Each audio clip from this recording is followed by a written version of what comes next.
ಗೃಹಲಕ್ಷ್ಮಿ ಹಣ ಫಲಾನುಭವಿಗಳ ಖಾತೆಗೆ ಹೋಗದೇ ಇರುವಂತಹ ವಿಚಾರಕ್ಕೆ ಸಂಬಂಧಪಟ್ಟಂತೆ ಇವತ್ತು ವಿಧಾನಸಭೆ ಹಾಗೂ ವಿಧಾನ ಪರಿಷತ್ ಎರಡೂ ಕಡೆಯೂ ಕೂಡ ಗದ್ದಲಕ್ಕೆ ಸಾಕ್ಷಿಯಾಗಿದೆ. 5,000 ಕೋಟಿ ಏನಾಯ್ತು ಅಂತ ಹೇಳಿ ಬಿಜೆಪಿಯವರು ಪ್ರಶ್ನೆಯನ್ನ ಮಾಡ್ತಿದ್ದಾರೆ. ಇದೇ ವಿಚಾರವಾಗಿ ಈಗ ಗದ್ದಲ ಶುರುವಾಗಿದೆ. ಬಿಜೆಪಿ ಹಾಗೂ ಜೆಡಿಎಸ್ ನಾಯಕರು ಸದನದ ಬಾವಿಗಿಳಿದು ಗಲಾಟೆಯನ್ನ ಮಾಡಿದ್ದಾರೆ. ವಿಧಾನಸಭೆ ಹಾಗೂ ವಿಧಾನ ಪರಿಷತ್ನಲ್ಲಿ ಗದ್ದಲ ಆಗಿದೆ. ಸಚಿವೆ ಹೆಬ್ಬಾಳ್ಕರ್ ಅವರು ಉತ್ತರವನ್ನ ಕೊಡಬೇಕು ಅಂತೇಳಿ ವಿಪಕ್ಷಗಳು ಆಗ್ರಹಿಸಿದೆ. ಸ್ಪೀಕರ್ ಖಾದರ್ ಅವರ ಕಚೇರಿಯಲ್ಲಿ ಈಗ ಮಹತ್ವದ ಸಭೆ ಕೂಡ ನಡೀತಾ ಇದೆ. ಯುಟಿ ಖಾದರ್ ಅವರಿದ್ದಾರೆ ಸ್ಪೀಕರ್, ಡಿಸಿಎಂ ಡಿಕೆ ಶಿವಕುಮಾರ್ ಕೂಡ ಉಪಸ್ಥಿತರಿದ್ದಾರೆ, ಸಚಿವೆ ಲಕ್ಷ್ಮೀ ಹೆಬ್ಬಾಳ್ಕರ್ ಅವರಿದ್ದಾರೆ, ಎಎಸ್ ಪನ್ನಣ್ಣ ಅವರು ಕೂಡ ಇದ್ದು ಚರ್ಚೆಯನ್ನ ಕೂಡ ಮಾಡ್ತಿದ್ದಾರೆ ಎನ್ನುವ ಮಾಹಿತಿ ಲಭ್ಯವಾಗ್ತಾ ಇದೆ.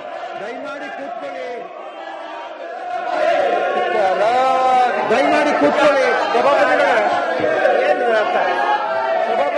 ಇವರು ದುಂಡಾವರ್ತಿ ಮಾಡ್ತಾರೆ ಅಂತ ನಮಗೆ ಮೊದಲೇ ಗೊತ್ತು. ಇವರು ದುಂಡಾವರ್ತಿಗೆ ಎದುರಾರಲ್ಲ, ನಾವು ದುಂಡಾವರ್ತಿ ಮಾಡಲಿಕ್ಕೆ ಬಂದಿರೋದು. ಇವರಿಗೆ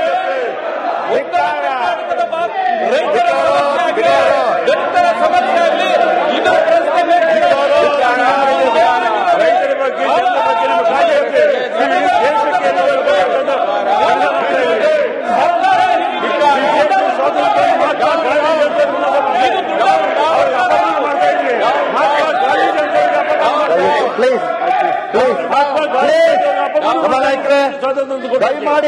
ದಯಮಾಡಿ ಕೂತ್ಕೊಳ್ಳಿ. ಪುಟ್ಟಣ್ಣ ಪುಟ್ಟಣ್ಣ ಏನ್ರಿ ಗೊತ್ತಾಗಲ್ರಿ ನಿಮ್ಗೆ? ಪುಟ್ಟಣ್ಣ ಕೂತ್ಕೊಳ್ಳಿ. ನೋಡಿ, ಮೊದಲನೇದಾಗಿ ಸಭಾನೆ ರವಿಕುಮಾರ್ ಹೇಳಿ ಸ್ವಲ್ಪ ನೋಡಿ. ಅರ್ಥ ಆಗೋದಿಲ್ವಾ ನಿಮ್ಗೆ? ಕೂತ್ಕೊಳ್ರಿ ಪುಟ್ಟಣ್ಣ, ಕೂತ್ಕೊಳ್ರಿ. ನೋಡಿ, ಮೊದಲನೇದಾಗಿ ಸಭಾನಾಯಕರೇ, ಒಂದಂತೂ ಸತ್ಯ ಏನು ಅಂತ ಹೇಳಿದ್ರೆ, ತಾವು ಒಂದು ಮಾಹಿತಿಯನ್ನ ಪೀಠಕ್ಕೆ ಕೊಟ್ಟಿದ್ರೆ ನಿಮ್ಗೆ ಖಂಡಿತವಾಗ್ಲೂ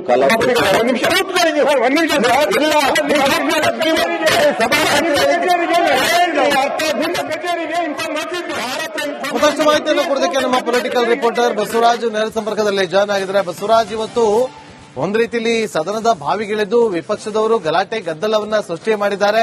ಮತ್ತೊಂದು ಕಡೆ ಸ್ಪೀಕರ್ ಅವರ ಕಚೇರಿಯಲ್ಲಿ ಡಿಸಿಎಂ ಲಕ್ಷ್ಮೀ ಹೆಬ್ಬಾಳ್ಕರ್ ಅವರು, ಕಾನೂನು ಸಲಹೆಗಾರರಾಗಿರುವಂತಹ ಎಸ್ ಪನ್ನಣ್ಣ ಅವರು ಚರ್ಚೆಯನ್ನು ಕೂಡ ನಡೆಸ್ತಾ ಇದ್ದಾರೆ ಅನ್ನುವ ಮಾಹಿತಿ ಇದೆ. ಏನ್ ಚರ್ಚೆ ಮಾಡ್ತಿದ್ದಾರೆ, ಮುಂದೆ ಏನಾಗಬಹುದು?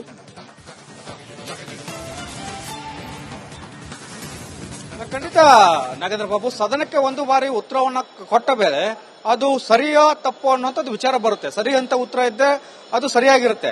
ಒಂದು ಬಾರಿ ತಪ್ಪು ಅಂತ ಉತ್ತರ ಕೊಟ್ಟರೆ ಅದಕ್ಕೆ ಕ್ರಮ ಆಗಬೇಕು ಅನ್ನೋಂಥದ್ದು ಬಿಜೆಪಿ ವಾದ ಮತ್ತು ಸದನದ ನಡವಳಿಕೆಗಳು ಕೂಡ ಹಾಗೆ ಇರತಕ್ಕಂಥದ್ದು. ಯಾಕಂದ್ರೆ ಸದನದಲ್ಲಿ ಕೊಡ್ತಕ್ಕಂಥ ಉತ್ತರಗಳು ಕೂಡ ಪಾರದರ್ಶಕವಾಗಿರ್ತವೆ. ಆದ ಕಾರಣಕ್ಕಾಗಿ ಸದನದಲ್ಲಿ ಎಲ್ಲರೂ ಕೂಡ ಪ್ರಶ್ನೆಯನ್ನ ಕೇಳೋದು ಮತ್ತು ಸಚಿವರಿಂದ ಸರ್ಕಾರದಿಂದ ಉತ್ತರವನ್ನು ಬಯಸಿ ಶಾಸಕರು ಒಂದು ಪ್ರಶ್ನೆಯನ್ನ ಹಾಕೋದು. ಆದ್ರೆ ಸಚಿವರು ಸುಳ್ಳು ಹೇಳಿದ್ದಾರೆ ಅನ್ನುವಂಥದ್ದು ವಿಚಾರ ಈಗ ಬಹಳ ಪ್ರಮುಖವಾಗಿ ಚರ್ಚೆ ಆಗ್ತಾ ಇರತಕ್ಕಂಥದ್ದು. ನಾವು ಫೆಬ್ರವರಿ ಮಾರ್ಚ್ ಹಣವನ್ನು ಕೂಡ ಹಾಕಿದ್ದೇವೆ ಅನ್ನುವಂಥ ಮಾತನ್ನ ಹೇಳಿದ್ದಾರೆ. ಒಟ್ಟು 23 ತಿಂಗಳು ಹಾಕಿದ್ದಾರೆ, ಓಕೆ ಒಪ್ಕೊಳ್ಳೋಣ. ಆದ್ರೆ ಫೆಬ್ರವರಿ ಮಾರ್ಚ್ ಅನ್ನು ಸೇರಿಸಿ ಹಾಕಿದ್ದೇವೆ ಅನ್ನುವಂತ ಹೇಳಿಕೆ ಇದೆಯಲ್ಲ, ಅದು ಈಗ ಬಿಜೆಪಿ ಆಕ್ರೋಶಕ್ಕೆ ಕಾರಣವಾಗಿರ್ತಕ್ಕಂಥದ್ದು. ಸಚಿವರು ಸುಳ್ಳು ಯಾಕೆ ಹೇಳಬೇಕು ಅನ್ನುವಂಥದ್ದು. ನಮಗೆ 3-4 ತಿಂಗಳ ಹಣ ಬಂದಿಲ್ಲ ಅಂದ್ರೆ ತೊಂದರೆ ಇಲ್ಲ, ಆದ್ರೆ ಏಪ್ರಿಲ್ ಇಂದ ಹಣ ಹಾಕಿದ್ದಾರೆ, ಫೆಬ್ರವರಿ ಮಾರ್ಚ್ ಹಣ ಎಲ್ಲೋಯ್ತು? ಅದಕ್ಕೆ ಸರಿಯಾದ ಉತ್ತರವನ್ನ ಇಲ್ಲಿವರೆಗೂ ಕೊಡ್ತಾ ಇಲ್ಲ. ಸೋಮವಾರ ಉತ್ತರ ಕೊಡಿಸ್ತೇನೆ ಅಂತ ಸ್ಪೀಕರ್ ಹೇಳಿದ್ರು, ಆದ್ರೆ 2 ದಿನದಿಂದ ಸಚಿವರಾದಂತಹ ಲಕ್ಷ್ಮೀ ಹೆಬ್ಬಾಳ್ಕರ್ ಅವರು ಸದನಕ್ಕೆ ಬರ್ತಿಲ್ಲ ಅನ್ನುವಂಥದ್ದು ಬಹಳ ಪ್ರಮುಖವಾಗಿ ಇವತ್ತು ಸದನ ಆರಂಭವಾಗ್ತಾ ಇದನ್ನ ಇದೇ ವಿಚಾರವಾಗಿ ಪಟ್ಟು ಹಿಡಿದು ಬಿಜೆಪಿ ಸದಸ್ಯರು ಗದ್ದಲ ಮಾಡಿದ ಕಾರಣಕ್ಕಾಗಿ ಸದನವನ್ನು 10 ನಿಮಿಷಗಳ ಕಾಲ ಮುಂದೂಡಲಾಯಿತು. ಕಳೆದ 1-1.5 ಗಂಟೆಯಿಂದ ಸದನದ ಬೆಲ್ ಆಗ್ತಾ ಇದ್ರು ಕೂಡ ಸದನ ಆರಂಭ ಮಾಡಕ್ ಆಗ್ತಾ ಇಲ್ಲ. ಹೀಗಾಗಿ ಸಂಧಾನ ಮಾಡುವಂತ ಕೆಲಸವನ್ನ ಸ್ಪೀಕರ್ ಖಾದರ್ ಅವರು ಮಾಡ್ತಾ ಇದ್ದಾರೆ. ಬಹಳ ಪ್ರಮುಖವಾಗಿ ಸಚಿವರು ಮತ್ತು ಡಿಸಿಎಂ ಸಿಎಂ ಕೂಡ ಈ ಒಂದು ಸಂಧಾನದಲ್ಲಿ ಭಾಗಿಯಾಗಿದ್ದಾರೆ. ಆದ್ರೆ ಸಂಧಾನಕ್ಕೆ ಬಿಜೆಪಿ ಸದಸ್ಯರು ಹೇಳ್ತಾ ಇಲ್ಲ, ಒಪ್ತಾ ಇಲ್ಲ. ಮತ್ತು ಈ ಹಣ ಏನಾಯ್ತು ಮತ್ತು ಹಣಕ್ಕೆ ಸುಳ್ಳು ಉತ್ತರ ಕೊಟ್ಟಂತ ಸಚಿವರ ತಲೆದಂಡ ಆಗಬೇಕು ಅನ್ನುವಂಥದ್ದು ಅವರ ಪಟ್ಟು ಆಗಿರ್ತಕ್ಕಂಥದ್ದು. ಹೀಗಾಗಿ ಆಡಳಿತಾರೂಢ ಕಾಂಗ್ರೆಸ್ ಮತ್ತು ಬಿಜೆಪಿ ನಡುವೆ ಒಂದಷ್ಟು ತಿಕ್ಕಾಟ ಜೋರ ಆಗ್ತಾ ಇದೆ. ಕಳೆದ 1 ಗಂಟೆಯಿಂದ ಬೆಲ್ಲ ಆಗ್ತಾ ಇದ್ರು ಕೂಡ ಸದನ ಆರಂಭ ಆಗ್ತಾ ಇಲ್ಲ. ಇನ್ನಷ್ಟು ತೀವ್ರವಾದಂತಹ ಗದ್ದಲ ಆಗುವಂತ ಸಾಧ್ಯತೆಗಳಿದಾವೆ. ಸದನ ಮತ್ತೆ ಆರಂಭ ಆದ್ರೂ ಕೂಡ ಮತ್ತೆ ಸದನದ ಬಾವಿಗಿಳಿದು ಬಿಜೆಪಿ ಹೋರಾಟ ಮಾಡುವಂತ ಲೆಕ್ಕಾಚಾರಗಳು ಸದ್ಯಕ್ಕೆ ಕಾಣಿಸ್ತಾ ಇದಾವೆ. ನಾಗೇಂದ್ರ ಬಾಬು. ಓಕೆ ಬಸವರಾಜ್, ಈಗ ಸಿಎಂ ಸಿದ್ದರಾಮಯ್ಯನವರು ಈ ಒಂದು ಯುಟಿ ಖಾದರ್ ಜೊತೆ ನಡೆದಂತ ಸಭೆಯಲ್ಲಿ ಭಾಗಿಯಾಗಿದ್ರ ಅಥವಾ ಹೇಗೆ?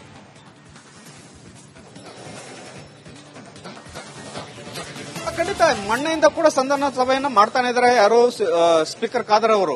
ಆದ್ರೆ ಅದು ಬಿಜೆಪಿ ಸದಸ್ಯರು ಒಪ್ತಾ ಇಲ್ಲ. ಆರ್ ಅಶೋಕ್ ಅವರನ್ನ ಕರೆಸಿಕೊಂಡು ಸ್ಪೀಕರ್ ಖಾದರ್ ಅವರು ಇದನ್ನ ಸಚಿವರು ಮತ್ತು ಶಾಸಕರ ನಡುವೆ ಸೆಪರೇಟ್ ಮಾಡೋಣ, ಕೂತು ಅವರಿಗೆ ಉತ್ತರ ಕೊಡಿಸ್ತೇವೆ, ನನ್ನ ಕೊಠಡಿಯಲ್ಲಿ ಕೂರಿಸಿ ಇದನ್ನು ಸಂಧಾನ ಮಾಡೋಣ ಅಂತ ಮಾತನ್ನ ಹೇಳಿದ್ದಾರೆ. ಆದ್ರೆ ಬಿಜೆಪಿಯ ಶಾಸಕರು ಒಪ್ತಾ ಇಲ್ಲ. ಸದನದ ಒಳಗಡೆ ಸಚಿವರು ಸುಳ್ಳು ಉತ್ತರವನ್ನ ಕೊಟ್ಟಿದ್ದಾರೆ. ಅದನ್ನ ಸಮಜಾಯಿಸಿ ಎಲ್ಲಿ ತಪ್ಪಾಯ್ತು, ಯಾಕೆ ತಪ್ಪಾಯ್ತು, ಯಾರು ತಪ್ಪು ಮಾಡಿದ್ರು ಅದೆಲ್ಲವನ್ನು ಕೂಡ ಸದನದ ಒಳಗಡೆ ಹೇಳಬೇಕು. ಯಾಕಂದ್ರೆ ಸದನದಲ್ಲಿ ದೊಡ್ಡ ದೇವಾಲಯ ಇದ್ದಂಗೆ ಮತ್ತು ಕೋರ್ಟ್ ಅಂತ ಕೂಡ ನಾವು ಒಪ್ತೇವೆ ಅನ್ನುವಂಥದ್ದು. ಮತ್ತು ಒಂದು ಬಾರಿ ಸುಳ್ಳು ಉತ್ತರ ಕೊಟ್ರೆ ಇದು ತಲೆದಂಡ ಆಗಬೇಕಾಗಿರ್ತಕ್ಕಂಥದ್ದು. ಒಂದು ಅಧಿಕಾರಿಗಳಾದ್ರೂ ಆಗಬೇಕು, ಇಲ್ಲ ಸಚಿವರಾದ್ರೂ ಆಗಬೇಕಾಗಿರ್ತಕ್ಕಂಥದ್ದು. ಆದ್ರೆ ಯಾಕೆ ಇದನ್ನ ಉತ್ತರವನ್ನು ಕೂಡ ಹಿಂಜರಿತಾ ಇದ್ದಾರೆ ಅನ್ನುವಂಥದ್ದು ಬಹಳ ಪ್ರಮುಖವಾಗಿರ್ತಕ್ಕಂಥದ್ದು. ಈ ನಿಟ್ಟಿನಲ್ಲಿ ಸಂಧಾನ ಸಭೆ ಅಂತೂ ನಡೀತಾನೆ ಇದೆ. ಆದ್ರೆ ಸಂಧಾನ ಆಗಕ್ಕೆ ಬಿಜೆಪಿ ಸದಸ್ಯರು ಒಪ್ತಾ ಇಲ್ಲ. ಹೀಗಾಗಿ ಒಂದು ರೀತಿಯಲ್ಲಿ ಜಟಿಲವಾದಂತಹ ಸಮಸ್ಯೆ ಆಗಿ ಸದನ ಇನ್ನೂ ಕೂಡ ಆರಂಭವಾಗ್ತಾ ಇಲ್ಲ. Nagendra Babu. Okay, thank you Basavaraj ನಿಮ್ಮೆಲ್ಲ ಮಾಹಿತಿಗಾಗಿ. ನೋಡಿ, ಅಲ್ಲಿ ಒಂದು ರೀತಿಯಲ್ಲಿ ಸದನದಲ್ಲಿ ಗದ್ದಲ ಗಲಾಟೆ ಅಂತೂ ನಡೀತಾ ಇದೆ. 5,000 ರೂಪಾಯಿ ಕೊಟ್ಟಿದ್ದೀವಿ ಅಂತ ಹೇಳ್ತಿದ್ದಾರೆ, ಜನ ಹೇಳ್ತಿದ್ದಾರೆ, ಮಹಿಳೆಯರು ಹೇಳ್ತಿದ್ದಾರೆ ನಮ್ಮ ಅಕೌಂಟ್ಗೆ ಬಂದಿಲ್ಲ ಅಂತ. ಹಾಗಾದ್ರೆ ಏನಾಯ್ತು? ಎಲ್ಲದಕ್ಕೂ ಕೂಡ ಉತ್ತರವನ್ನ ಕೊಡ್ತೀವಿ ಅಂತಂದವರು ಯಾಕೆ ಸದನಕ್ಕೆ ಒಂದು ಉತ್ತರವನ್ನ ಕೊಡುವಂತ ಕೆಲಸವನ್ನ ಮಾಡ್ತಿಲ್ಲ? ಇದರ ಬಗ್ಗೆ ಒಂದಷ್ಟು ಕಾಂಗ್ರೆಸ್ ಪಕ್ಷದಲ್ಲೂ ಕೂಡ ತಳಮಳ ಅಂತೂ ಸೃಷ್ಟಿಯಾಗಿದೆ. ಇದೇ ವಿಚಾರಕ್ಕೆ ಸಂಬಂಧಪಟ್ಟಂತೆ ಸ್ಪೀಕರ್ ಅವರ ಕಚೇರಿಯಲ್ಲಿ ಡಿಸಿಎಂ ಲಕ್ಷ್ಮೀ ಹೆಬ್ಬಾಳ್ಕರ್ ಅವರು, ಅದೇ ರೀತಿಯಾಗಿ ಕಾನೂನು ಸಲಹೆಗಾರರಾಗಿರುವಂತಹ ಎಸ್ ಪುರಾಣ್ ಅವರು, ಮೂವರು ಕೂಡ ಸೇರಿ ಚರ್ಚೆ ನಡೆಸಿದ್ದಾರೆ. ಏನಾಗಿರ್ಬೋದು, ಏನಾಗಿದೆ ಅಂತೇಳಿ ಒಂದಷ್ಟು ಕನ್ಫರ್ಮೇಷನ್ ಅನ್ನ ತೆಗೆದುಕೊಳ್ಳುವಂತ ಕೆಲಸಗಳನ್ನ ಕೂಡ ಮಾಡಲಾಗ್ತಾ ಇದೆ. ನೋಡಬೇಕು, ಬಹಳ ಕುತೂಹಲಕ್ಕೆ ಕಾರಣವಾಗ್ತಾ ಇದೆ ಈ ವಿಚಾರ. ಒಂದು ರೀತಿಯಲ್ಲಿ ಬಿಜೆಪಿಗೆ ದೊಡ್ಡ ಅಸ್ತ್ರವಾಗಿ ಸಿಕ್ಕಿದೆ. ಇದನ್ನ ಯಾವ ರೀತಿಯಾಗಿ ಸದ್ಬಳಕೆಯನ್ನಾಗಿ ಮಾಡಿಕೊಳ್ಳಬೇಕು ಅನ್ನೋದ್ರ ಬಗ್ಗೆ ಕೂಡ ಪ್ಲಾನಿಂಗ್ ಅನ್ನ ಮಾಡಿರುವಂತದ್ದು ಬಿಜೆಪಿ ಪಡೆ, ಹಾಗೆ ಜೆಡಿಎಸ್ ಕೂಡ. ಗೃಹಲಕ್ಷ್ಮಿ ಹಣ ಫಲಾನುಭವಿಗಳ ಖಾತೆಗೆ ಹೋಗದೇ ಇರುವಂತಹ ವಿಚಾರಕ್ಕೆ ಸಂಬಂಧಪಟ್ಟಂತೆ ಇವತ್ತು ವಿಧಾನಸಭೆ ಹಾಗೂ ವಿಧಾನ ಪರಿಷತ್ ಎರಡೂ ಕಡೆಯೂ ಕೂಡ ಗದ್ದಲಕ್ಕೆ ಸಾಕ್ಷಿಯಾಗಿದೆ. 5,000 ಕೋಟಿ ಏನಾಯ್ತು ಅಂತ ಹೇಳಿ ಬಿಜೆಪಿಯವರು ಪ್ರಶ್ನೆಯನ್ನ ಮಾಡ್ತಿದ್ದಾರೆ. ಇದೇ ವಿಚಾರವಾಗಿ ಈಗ ಗದ್ದಲ ಶುರುವಾಗಿದೆ. ಬಿಜೆಪಿ ಹಾಗೂ ಜೆಡಿಎಸ್ ನಾಯಕರು ಸದನದ ಬಾವಿಗಿಳಿದು ಗಲಾಟೆಯನ್ನ ಮಾಡಿದ್ದಾರೆ. ವಿಧಾನಸಭೆ ಹಾಗೂ ವಿಧಾನ ಪರಿಷತ್ನಲ್ಲಿ ಗದ್ದಲ ಆಗಿದೆ. ಸಚಿವೆ ಹೆಬ್ಬಾಳ್ಕರ್ ಅವರು ಉತ್ತರವನ್ನ ಕೊಡಬೇಕು ಅಂತೇಳಿ ವಿಪಕ್ಷಗಳು ಆಗ್ರಹಿಸಿದೆ. ಸ್ಪೀಕರ್ ಖಾದರ್ ಅವರ ಕಚೇರಿಯಲ್ಲಿ ಈಗ ಮಹತ್ವದ ಸಭೆ ಕೂಡ ನಡೀತಾ ಇದೆ. ಯುಟಿ ಖಾದರ್ ಅವರಿದ್ದಾರೆ ಸ್ಪೀಕರ್, ಡಿಸಿಎಂ ಡಿಕೆ ಶಿವಕುಮಾರ್ ಕೂಡ ಉಪಸ್ಥಿತರಿದ್ದಾರೆ, ಸಚಿವೆ ಲಕ್ಷ್ಮೀ ಹೆಬ್ಬಾಳ್ಕರ್ ಅವರಿದ್ದಾರೆ, ಎಎಸ್ ಪುರಾಣ್ ಅವರು ಕೂಡ ಇದ್ದು ಚರ್ಚೆಯನ್ನ ಕೂಡ ಮಾಡ್ತಿದ್ದಾರೆ ಎನ್ನುವ ಮಾಹಿತಿ ಲಭ್ಯವಾಗ್ತಾ ಇದೆ.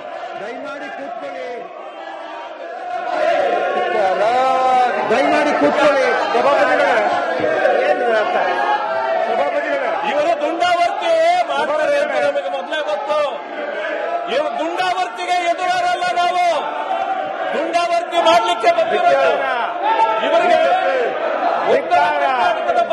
ರೈತರ ಸಮಸ್ಯೆ ಆಗಲಿ, ಇದರ ಪ್ರಶ್ನೆ ರೈತರ ಬಗ್ಗೆ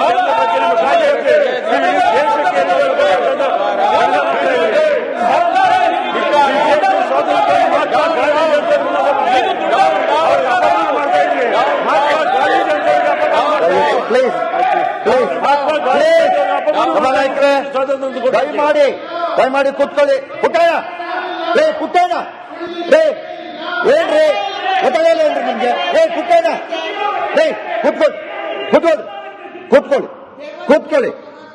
ನೋಡಿ, ಮೊದಲನೇದಾಗಿ ಸಭಾನೆ ರವಿಕುಮಾರ್ ಹೇಳಿ ಸ್ವಲ್ಪ ನೋಡಿ. ರೇ, ಅರ್ಥ ಆಗೋದಿಲ್ವಾ ನಿಮ್ಗೆ? ಕೂತ್ಕೊಳ್ರಿ ಪುಟ್ಟಣ್ಣ, ಕೂತ್ಕೊಳ್ರಿ. ನೋಡಿ, ಮೊದಲನೇದಾಗಿ ಸಭಾನಾಯಕರೇ, ಒಂದಂತೂ ಸತ್ಯ ಏನು ಅಂತ ಹೇಳಿದ್ರೆ, ತಾವು ಒಂದು ಮಾಹಿತಿಯನ್ನ ಪೀಠಕ್ಕೆ ಕೊಟ್ಟಿದ್ರೆ ನಿಮ್ಗೆ ಖಂಡಿತವಾಗ್ಲೂ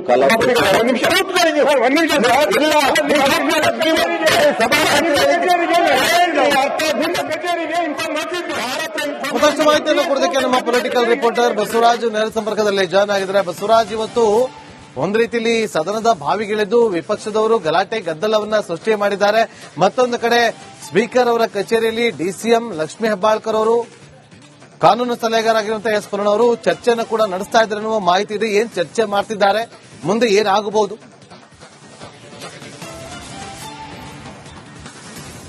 ಖಂಡಿತ ನಾಗೇಂದ್ರ ಬಾಬು, ಸದನಕ್ಕೆ ಒಂದು ಬಾರಿ ಉತ್ತರವನ್ನ ಕೊಟ್ಟ ಮೇಲೆ ಅದು ಸರಿಯೋ ತಪ್ಪೋ ಅನ್ನೋಂಥದ್ದು ವಿಚಾರ ಬರುತ್ತೆ. ಸರಿ ಅಂತ ಉತ್ತರ ಇದ್ದೆ ಅದು ಸರಿಯಾಗಿರುತ್ತೆ.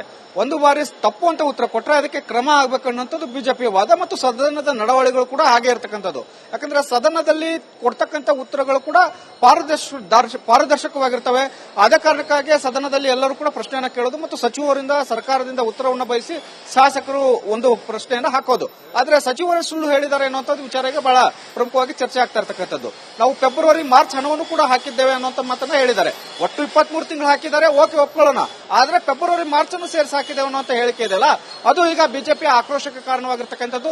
ಸಚಿವರು ಸುಳ್ಳು ಯಾಕೆ ಹೇಳಬೇಕು ಅನ್ನುವಂಥದ್ದು. ನಮಗೆ 3-4 ತಿಂಗಳ ಹಣ ಬಂದಿಲ್ಲ ಅಂದ್ರೆ ತೊಂದರೆ ಇಲ್ಲ, ಆದ್ರೆ ಏಪ್ರಿಲ್ ಇಂದ ಹಣ ಹಾಕಿದ್ದಾರೆ, ಫೆಬ್ರವರಿ ಮಾರ್ಚ್ ಹಣ ಎಲ್ಲೋಯ್ತು, ಅದಕ್ಕೆ ಸರಿಯಾದ ಉತ್ತರವನ್ನ ಇಲ್ಲಿವರೆಗೂ ಕೊಡ್ತಾ ಇಲ್ಲ. ಸೋಮವಾರ ಉತ್ತರ ಕೊಡಿಸ್ತೇನೆ ಅಂತ ಸ್ಪೀಕರ್ ಹೇಳಿದ್ರು, ಆದ್ರೆ 2 ದಿನದಿಂದ ಸಚಿವರಾದಂತಹ ಲಕ್ಷ್ಮೀ ಹೆಬ್ಬಾಳ್ಕರ್ ಅವರು ಸದನಕ್ಕೆ ಬರ್ತಿಲ್ಲ ಅನ್ನುವಂಥದ್ದು ಬಹಳ ಪ್ರಮುಖವಾಗಿ ಇವತ್ತು ಸದನ ಆರಂಭವಾಗ್ತಾ ಇದನ್ನ ಇದೇ ವಿಚಾರವಾಗಿ ಪಟ್ಟು ಹಿಡಿದು ಬಿಜೆಪಿ ಸದಸ್ಯರು ಗದ್ದಲ ಮಾಡಿದ ಕಾರಣಕ್ಕಾಗಿ ಸದನವನ್ನು 10 ನಿಮಿಷಗಳ ಕಾಲ ಮುಂದೂಡಲಾಯಿತು. ಕಳೆದ 1-1.5 ಗಂಟೆಯಿಂದ ಸದನದ ಬೆಲ್ ಆಗ್ತಾ ಇದ್ರು ಕೂಡ ಸದನ ಆರಂಭ ಮಾಡಕ್ ಆಗ್ತಾ ಇಲ್ಲ. ಹೀಗಾಗಿ ಸಂಧಾನ ಮಾಡುವಂತ ಕೆಲಸವನ್ನ ಸ್ಪೀಕರ್ ಖಾದರ್ ಅವರು ಮಾಡ್ತಾ ಇದ್ದಾರೆ.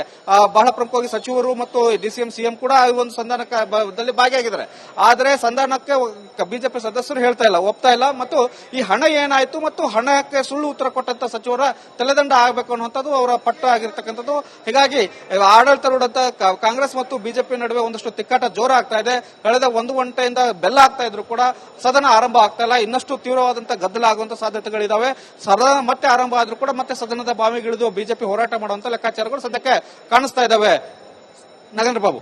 ಓಕೆ ಬಸವರಾಜ್, ಈಗ ಸಿಎಂ ಸಿದ್ದರಾಮಯ್ಯನವರು ಈ ಒಂದು ಯುಟಿ ಖಾದರ್ ಜೊತೆ ನಡೆದಂತ ಸಭೆಯಲ್ಲಿ ಭಾಗಿಯಾಗಿದ್ರ ಅಥವಾ ಹೇಗೆ?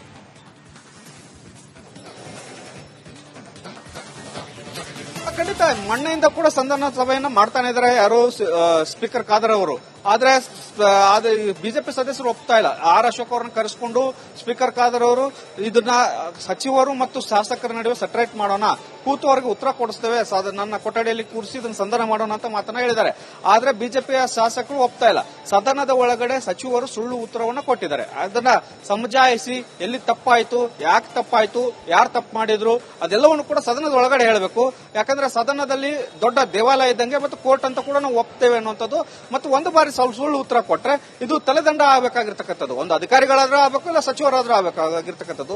ಆದ್ರೆ ಯಾಕೆ ಇದನ್ನ ಉತ್ತರವನ್ನು ಕೂಡ ಹಿಂಜರಿತಾ ಇದ್ದಾರೆ ಅನ್ನುವಂಥದ್ದು ಬಹಳ ಪ್ರಮುಖವಾಗಿರ್ತಕ್ಕಂಥದ್ದು. ಈ ನಿಟ್ಟಿನಲ್ಲಿ ಸಂಧಾನ ಸಭೆ ಅಂತೂ ನಡೀತಾನೆ ಇದೆ, ಆದ್ರೆ ಸಂಧಾನ ಆಗಕ್ಕೆ ಬಿಜೆಪಿ ಸದಸ್ಯರು ಒಪ್ತಾ ಇಲ್ಲ. ಹೀಗಾಗಿ ಒಂದು ರೀತಿಯಲ್ಲಿ ಜಟಿಲವಾದಂತಹ ಸಮಸ್ಯೆ ಆಗಿ ಸದನ ಇನ್ನೂ ಕೂಡ ಆರಂಭವಾಗ್ತಾ ಇಲ್ಲ. Nagendra Babu. Okay, thank you Basavaraj ನಿಮ್ಮೆಲ್ಲ ಮಾಹಿತಿಗಾಗಿ. ನೋಡಿ, ಅಲ್ಲಿ ಒಂದು ರೀತಿಯಲ್ಲಿ ಸದನದಲ್ಲಿ ಗದ್ದಲ ಗಲಾಟೆ ಅಂತೂ ನಡೀತಾ ಇದೆ. 5,000 ರೂಪಾಯಿ ಕೊಟ್ಟಿದ್ದೀವಿ ಅಂತ ಹೇಳ್ತಿದ್ದಾರೆ, ಜನ ಹೇಳ್ತಿದ್ದಾರೆ, ಮಹಿಳೆಯರು ಹೇಳ್ತಿದ್ದಾರೆ ನಮ್ಮ ಅಕೌಂಟ್ಗೆ ಬಂದಿಲ್ಲ ಅಂತ. ಹಾಗಾದ್ರೆ ಏನಾಯ್ತು? ಎಲ್ಲದಕ್ಕೂ ಕೂಡ ಉತ್ತರವನ್ನ ಕೊಡ್ತೀವಿ ಅಂತಂದವರು ಯಾಕೆ ಸದನಕ್ಕೆ ಬಂದು ಉತ್ತರವನ್ನ ಕೊಡುವಂತ ಕೆಲಸವನ್ನ ಮಾಡ್ತಿಲ್ಲ? ಇದರ ಬಗ್ಗೆ ಒಂದಷ್ಟು ಕಾಂಗ್ರೆಸ್ ಪಕ್ಷದಲ್ಲೂ ಕೂಡ ತಳಮಳ ಅಂತೂ ಸೃಷ್ಟಿಯಾಗಿದೆ. ಇದೇ ವಿಚಾರಕ್ಕೆ ಸಂಬಂಧಪಟ್ಟಂತೆ ಸ್ಪೀಕರ್ ಅವರ ಕಚೇರಿಯಲ್ಲಿ ಡಿಸಿಎಂ ಲಕ್ಷ್ಮೀ ಹೆಬ್ಬಾಳ್ಕರ್ ಅವರು, ಅದೇ ರೀತಿಯಾಗಿ ಕಾನೂನು ಸಲಹೆಗಾರರಾಗಿರುವಂತಹ ಎಸ್ ಪುರಾಣ್ ಅವರು, ಮೂವರು ಕೂಡ ಸೇರಿ ಚರ್ಚೆ ನಡೆಸಿದ್ದಾರೆ. ಏನಾಗಿರ್ಬೋದು, ಏನಾಗಿದೆ ಅಂತೇಳಿ ಒಂದಷ್ಟು ಕನ್ಫರ್ಮೇಷನ್ ಅನ್ನ ತೆಗೆದುಕೊಳ್ಳುವಂತ ಕೆಲಸಗಳನ್ನ ಕೂಡ ಮಾಡಲಾಗ್ತಾ ಇದೆ. ನೋಡಬೇಕು, ಬಹಳ ಕುತೂಹಲಕ್ಕೆ ಕಾರಣವಾಗ್ತಾ ಇದೆ ಈ ವಿಚಾರ. ಒಂದು ರೀತಿಯಲ್ಲಿ ಬಿಜೆಪಿಗೆ ದೊಡ್ಡ ಅಸ್ತ್ರವಾಗಿ ಸಿಕ್ಕಿದೆ. ಇದನ್ನ ಯಾವ ರೀತಿಯಾಗಿ ಸದ್ಬಳಕೆಯನ್ನಾಗಿ ಮಾಡಿಕೊಳ್ಳಬೇಕು ಅನ್ನೋದ್ರ ಬಗ್ಗೆ ಕೂಡ ಪ್ಲಾನಿಂಗ್ ಅನ್ನ ಮಾಡಿರುವಂತದ್ದು ಬಿಜೆಪಿ ಪಾಳೆ, ಹಾಗೆ ಜೆಡಿಎಸ್ ಕೂಡ.